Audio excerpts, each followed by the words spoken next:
Dans le cadre du premier festival du film historique de Waterloo, Frédéric Lecomte-Dieu nous présente l'exposition qu'il a conçue sur Jean Marais. Alors cette exposition, en fin de compte, on a choisi un thème majeur qui est la chance. Parce que quand j'ai rencontré les personnes qui avaient travaillé avec Jean Marais, elles étaient tous unanimes à me dire: Frédéric, la chance était dans sa vie. C'était une chance prodigieuse. Et la chance a été importante dès 1937 quand il rencontre Jean Cocteau pour une pièce qui s'appelle Oedipe Roi. Et à partir de cette rencontre, Jean Cocteau va le faire entrer dans le monde du théâtre et dans le monde du cinéma.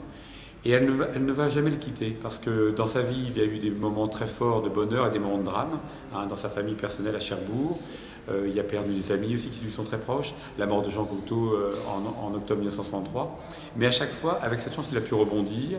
Et quand le cinéma a commencé à se désintéresser un peu de sa carrière après Fantomas, il a plongé sa vie dans son véritable amour, c'est-à-dire le théâtre. Et quand le théâtre, il en était absent à Paris ou en province, là il se concentrait sur l'amour qu'il avait pour la poterie et la peinture, où il a vécu longtemps à Valoris et à Cabris. Et de là, il a rencontré une nouvelle personne, qui a été sa véritable maman, Nina Pasquali, qui s'est occupée en fin de compte de lui, à le remettre à niveau au niveau de ses finances, parce qu'il avait du mal à gérer un petit peu son argent, et surtout à lancer cette boutique à Valoris, qui maintenant est un gros succès, qui lui a permis ensuite de vivre confortablement.